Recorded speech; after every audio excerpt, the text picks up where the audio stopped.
Ta está ahora pendiente cuántos magapropuesto resolución y ordinanza na Komite del Resolutions and Ordinances na Konseho Lokal.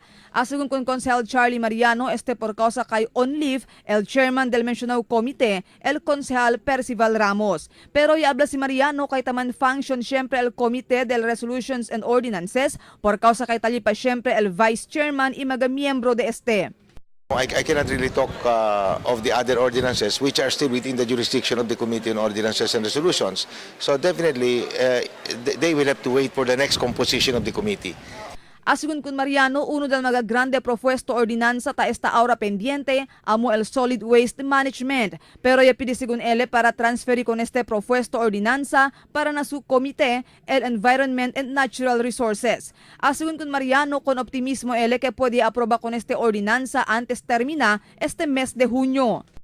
Some of the load of the Committee on Ordinances and Resolutions has been transferred to my committee, the Committee on Environment and Natural Resources, specifically the Solid Waste Management Ordinance, which is now under consideration in the Council. So we are expecting the approval of this particular measure by, I think, within 2 weeks' time. In fact, by tomorrow, I will be conducting a committee hearing on the matter. And this is to fast-track the approval of the measure, which has been pending in the Committee on Ordinances and Resolutions.